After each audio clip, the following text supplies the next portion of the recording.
Jadi karena kita di sini sharing-sharing, saya juga ingin bertanya kepada Mas Franky ini. Pengalaman spiritual apa yang paling tidak bisa dilupakan oleh Mas Franky? Silahkan. Ya ini kalau sekedar sharing, saya juga di sini ditanya, ya mau nggak mau saya jawab, dan saya bakal bagi tentang pengalaman. Kalau untuk masalah tadi Mas Sidik, pernah direndam, pernah namanya puasa ini segala macam, tadi saya juga pernah ngalamin itu.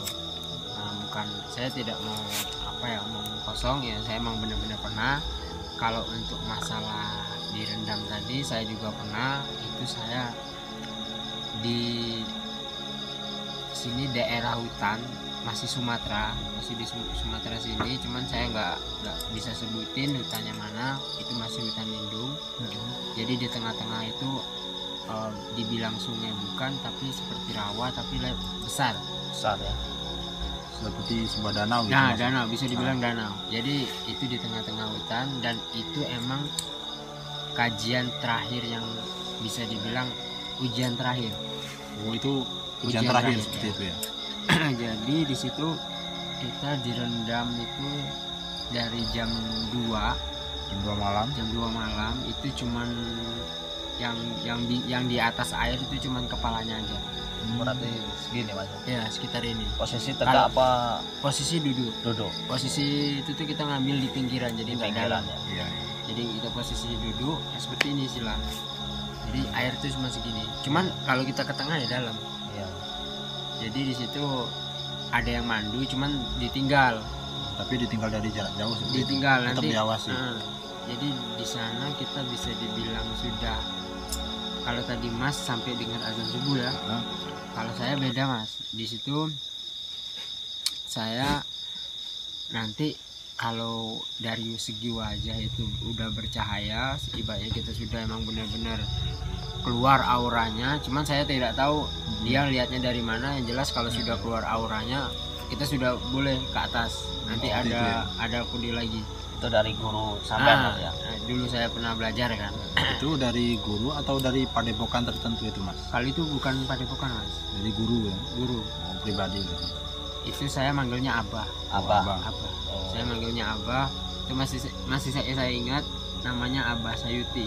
Mungkin kalau sekarang saya udah nggak tahu dia di mana, mungkin kayaknya sudah pulang ke tanah Jawa. Mudah-mudahan beliau selalu sehat. Amin. Jadi belum selesai di situ aja Mas. Jadi selesai itu saya naik, saya ke rumah beliau, ke rumah Abah tadi, dan di situ saya disuruh tidur. Tidur dalam artian kita nggak tidur kayak biasanya. Tidur sambil kita tirakat. Jadi tidur, kita nggak boleh sedikit pun, saya nggak tahu niatnya apa, nggak boleh sedikit pun gerak, walaupun ada nyamuk, tapi alhamdulillah waktu itu nggak ada gangguan dari nyamuk. Kita emang benar-benar khusyuk, benar-benar niat, karena kita niat kan. Itu maaf Mas, itu tidur memang benar tertidur atau sekedar berbaring gitu?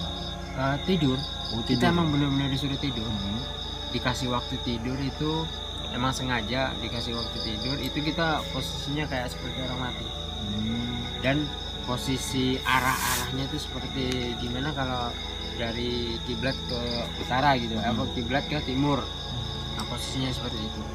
Itu mungkin ada amalan yang dibaca nggak ada Mas. Tidur nggak ada ya? Tidur itu kita seperti meditasi. Seperti meditasi ya? Seperti meditasi. Cuman kita berbaring.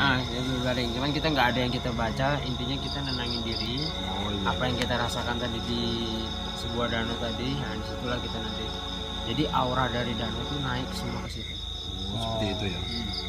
Filosofinya kita menarik energi dari danau tersebut. Cuman intinya sebenarnya dari danau itu, karena air danau itu bisa dibilang banyak, jadi bisa dibilang bersih lah untuk mandi kita. Di yang kita inginkan, kita seperti air gitu, yang bisa jernih, bersih dalam hati kita gitu. Jadi niatnya itu sebenarnya baik gimana, tergantung kitanya lagi kan. Jadi selesai itu mungkin kalau lamanya saya nggak tahu, yang jelas sebelum subuh itu saya sudah dibangunin. Itu maaf Mas, itu memperdalam ilmu apa itu Mas, kalau boleh tahu? Kalau itu sebenarnya masih dibilang masih pemula enggak, cuman sudah tahap-tahap akhir itu. Itu kalau Di boleh situ tahu dibilang kayak seperti kita ngolah dasaran. Kita Ngolah mau lanjut ke jenjang yang berikutnya, cuman kita harus punya dasar dulu. dasaran fondasi. Untuk bersihin itu tadi kan. Iya, iya. Jadi selesai di situ sebelum azan subuh juga, belum subuh sih, masih lama waktu subuh itu kan. Saya dibangunin, saya dikasih gelas, dikasih air. Saya air putih. Saya disuruh ngisi sendiri airnya, cuman jangan penuh-penuh, itu nasihatnya. Jangan penuh-penuh kamu isi secukupnya. Nggak tahu maksudnya apa, jangan penuh-penuh ini apa maksudnya. Saya isi setengah, sudah cukup segitu, nggak kamu tambah lagi. Tapi pakai bahasa Jawa. Ini saya pakai bahasa Indonesia biar kita tahu semua kan. Jadi setengah, sudah itu saya berhadapan cuma berdua, dan itu masih ada teman saya yang tidur, 2 orang, kami 3 orang. Jadi yang terbangun sampean dulu Mas? Iya, 3 orang. Ini sebenarnya apa ya, gelas itu isi air, dan saya disuruh dibisiin sama abah tadi, sama beliau 3 kali bisian ini jangan sampai gagal. Alhamdulillah, yang namanya kita tadi rezeki dan niat tadi kan.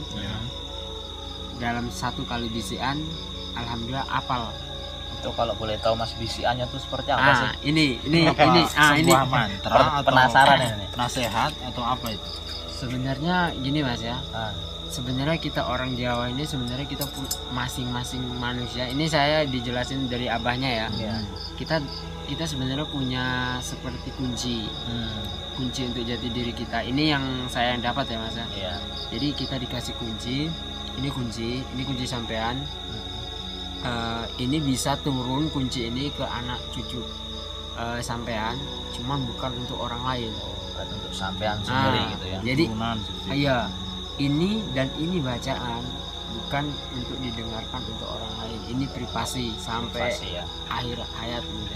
Maksudnya nggak boleh nggak boleh sama sekali. Ya, boleh turun cuman untuk ini gitu. Turunan. Iya. Turunan ya. Alhamdulillah sampai sekarang saya masih ingat. Masih ingat. Jadi Mas lulus ujian itu ya berarti? Alhamdulillah yang lulus cuma 1. Cuman Mas sendiri. Itu yang 2 itu bukan dibilang gagal tuh enggak, cuman dia nggak selesai. Bisa dibilang nggak selesai. Gagal nggak 80%. Ya masih bisa dibilang masih bisa ada tahap selanjutnya, cuma nggak selesai. Cuman itu harus nunggu tahun berikutnya, soalnya kita nunggu hari itu kita nunggu lama ya.